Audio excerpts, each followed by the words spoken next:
गुरु गोविंद दो खड़े काको लागू पाओ।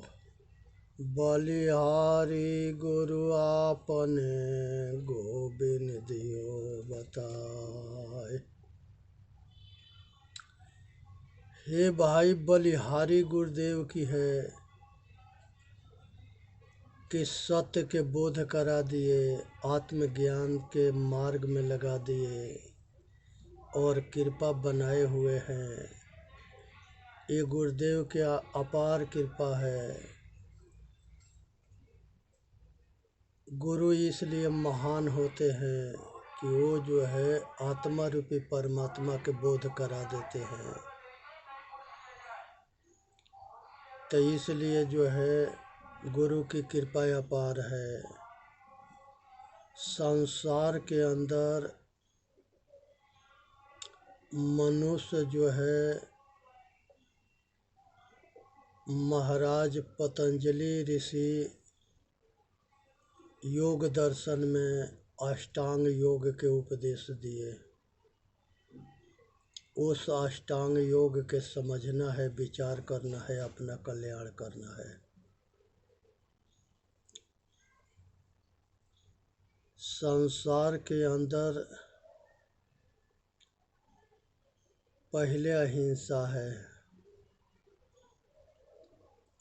अहिंसा उसे कहते हैं जो तन मन वचन से किसी के दुख ना देना। तो जो किसी दूसरे के दुख ना देता है वो भी सुखी रहता है। अहिंसा परमो धर्म। अहिंसा व्रत जो है बहुत अमूल्य है, इसकी कोई मूल्य नहीं है। इसलिए किसी जीव के तन से, मन से, वचन से दुख ना देना है। पशु के, पक्षी के, कीड़ा मकोड़ा के स्वामी मनुष्य होता है और मनुष्य के स्वामी माता पिता सतगुरु होते हैं, संत होते हैं, महापुरुष होते हैं। ये सब जिंदा देवी देवता है जो मनुष्य के कल्याण करते हैं। सत्य उसे कहते हैं जो तीनों काल में सदा एक जैसे रहे। सत्य कभी परिवर्तन न होता है। वह चेतन आत्मा है। चेतन आत्मा रूपी परमात्मा कभी जो है परिवर्तन न होता है। संसार में प्रकृति परिवर्तनशील है, वो भी सत्य है, लेकिन वो परिवर्तनशील है। ये शरीर रूपी पूर्व में जो निवास करता है वो पुरुष चेतन आत्मा कभी परिवर्तन न होता है। तो इसलिए सत्य स्वरूप जो है चेतन आत्मा है। अस्तय के मतलब है कि किसी के सामान को जबरन छीन ना लेना, बात बना के, मूर्ख बना के, धोखा दे के ले ना लेना, उसको जो है सामान के किसी के चोरी ना कर लेना, किसी तरह से जो है किसी के सामान ले लेना, ये अस्तय है, चोरी है। तीसरा जो है चौथा ब्रह्मचर्य है। मनुष्य जो है दूध को गर्म करता है, दही जमाता है, उसके साढ़ी उतारता है, उसको मथता है तो घी निकलता है। घी जो है सार है दूध के। उसी तरह से जिंदगी के जो शक्ति है, जब मनुष्य खाता है तो उसे उस भोजन से मज्जा बनता है, मज्जा से खून बनता है, खून से बीज बनता है और जिंदगी के नर नारी के सबसे बड़ी ताकत उसके रज बीज होता है। जो इसको पानी जैसे बहवा देता है वो अपने ज़िंदगी खराब कर लेता है। जो अपने रज बीज के रक्षा करता है, रज बीज के रक्षा करना ही ब्रह्मचर्य है। इसलिए अपने शक्ति के संग्रह करो। अगर 25-30 बरस तक ले संग्रह कर लिया तब पूरी जिंदगी आनंदमय बीतेगी। और 25-30 के नीचे बर्बाद कर दिया तब पूरी जिंदगी पछताने के सिवा और कोई रास्ता नहीं रहेगा। इसलिए नारी भोग से दूर रहो। और नारियों के भी संदेश है कि वो पुरुष भोग से दूर रहे। जब तक शादी विवाह ना होता है, पूर्ण शक्ति बलवान ना होता है, तब तक ले छीड़ ना करे। हस्त मैथुन होता है, गुदा मैथुन होता है। इसके ये आदत जो है नवयुवकों के हो जाता है। ये सब से बचना है। कॉलेज में, स्कूल में, शिक्षालय में ये सब से बचना है। अपने शक्ति को समझना है। नारी ये भोग बहुत बड़ा रोग है। स्त्री भोग से बचो। अपने रज बीज के रक्षा करो। इसका नाम ब्रह्मचर्य है। और परिग्रह के मतलब होता है ज़्यादा दौलत इकट्ठा करना। अगर हम ज़्यादा दौलत इकट्ठा करते हैं तो दौलत के मोह होता है, उसमें आसक्ति होता है और वो हमारे दुख के कारण बनता है। संसार में जो कुछ मिलता है वो बहुत सुख के अनुभूति होता है, लेकिन जिस दिन वो छूटता है तो घोर दुख होता है। माता मिली बहुत सुख हुआ, माता छूटी बहुत बड़ा दुख हुआ। पिता मिला बहुत बड़ा सुख हुआ, पिता छूट गए बहुत बड़ा दुख हुआ। परिवार मिला बहुत सुख हुआ, परिवार छूट गया बहुत बड़ा दुख हुआ। यार दोस्त मित्र जहाँ तक ले संबंधी हैं, लगाव है, राग है, छूटने पर उतना ही बड़ा दुख होता है जितना सुख मानते हैं। इसलिए ज़्यादा दौलत के संग्रह करना ये भी एक दुख के कारण बनता है। तो यही यम है, अहिंसा, सत्य, अस्तेय और ब्रह्मचर्य। तो इस तरह से जो है यह अष्टांग योग के यम के 5 अंग है। इसके बाद दूसरा आता है नियम। नियम के भी 5 अंग होता है। शुद्धिकरण करना, अंदर से या बाहर से पवित्र होना, शुद्ध होना। शरीर साफ सुथरा रहे, मन साफ सुथरा रहे, तन मन ये दोनों पवित्र रहे, उज्जवल रहे। तो ये जो है शौच है, पवित्रता होना। दूसरे नंबर पर संतोष आता है नियम के अंतर्गत। जो कुछ मिला है उसमें संतुष्ट रहना। साहेब कहते हैं गोधन गज धन बाज धना और रतन धन खान।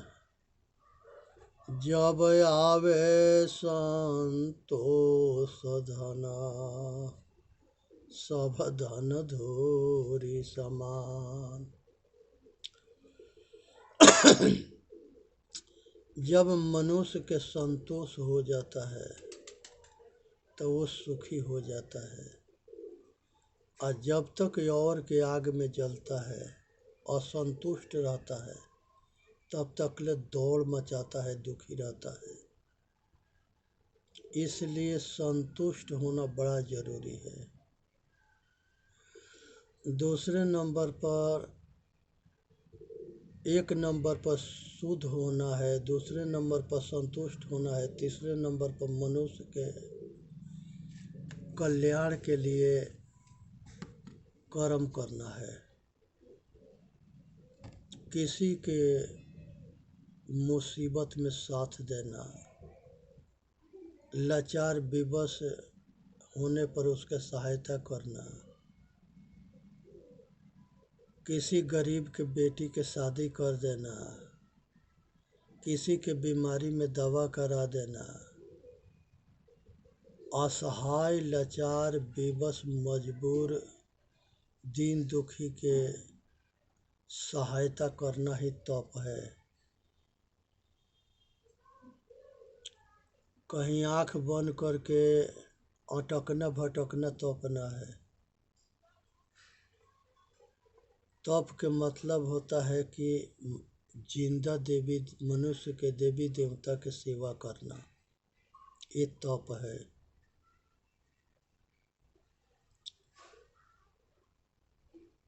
पानी में, अग्नि में या पहाड़ पर जाके तप करना, ये जो है काया कष्ट है, इससे बचो, हठ योग है। चौथे नंबर में सतगुरु जो है स्वाध्याय के बताते हैं कि आत्मज्ञान हो जाना सतगुरु के माध्यम से, और उसके स्वाध्याय करना, रहनी में उतारना, कठोर बाणी के सहन करना, और रहनी गहनी संपन्न होना, आचरणशील होना, चरित्रवान होना, ये मनुष्य के सार जो है, सार है। दीपांशी नहीं आई, हाँ सब बच्चे आ गए और स्कूल का गेट भी बंद हो गया है। ये सार है। दादा बोल रहे हैं अभी वीडियो बनाना। तो ये सार है, इसके जो है सुनना है, समझना है, विचार करना है।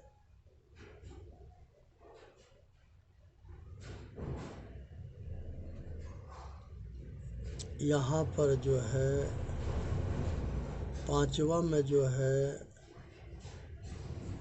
ये आत्मा रूपी परमात्मा के जान करके स्वरूपस्थ होना, ये पांचवा है। इसके समझना है, विचार करना है, अपना कल्याण करना है। इसमें मानव जाति के हित है। तो ये जो है 5 नियम है। पवित्र होना, शुद्ध होना, संतोषी होना, संतुष्ट होना, मनुष्य के हित हो, ये तप होना, स्वाध्याय होना, आत्मज्ञान के स्वाध्याय करना, और आत्मज्ञान में पूरे ध्यानस्थ होना। उसके बाद से जो है तीसरे नंबर पर आसन होता है। कहीं पर हम बैठ के जाप करें, कहीं पर बैठ के ध्यान लगाएं, तो उसमें जो है हम ऐसा आसन हमारा होना चाहिए जिसमें हम देर तक ले सुखपूर्वक बैठ करके साधन कर सकें। ये पतंजलि योग दर्शन के ये 8 साधन जो है सतगुरु पतंजलि ऋषि ने बताए हैं योग दर्शन में। चौथा जो है वो प्राणायाम है।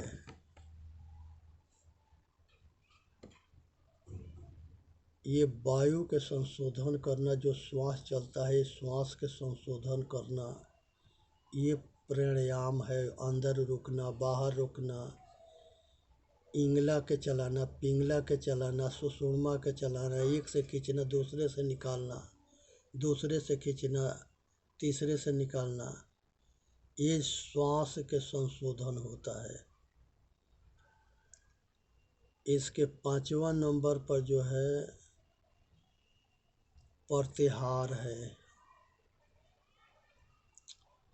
प्रत्याहार के मतलब होता है शब्द, स्पर्श, रूप, रस, गंध, 5 विषय के संशोधन करना,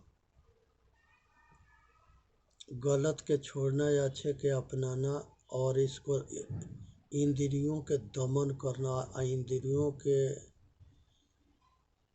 इंद्रियों के जो है गुलाम ना होना, इंद्रियों के आज़ाद होना। तो मन से 5 विषय, 5 ज्ञान इंद्रियों के 5 विषय से संशोधन करना, ये प्रत्याहार है। ये तो सब ये जो है पांचों शरीर के लिए है, लेकिन चेतन के लिए 3 है।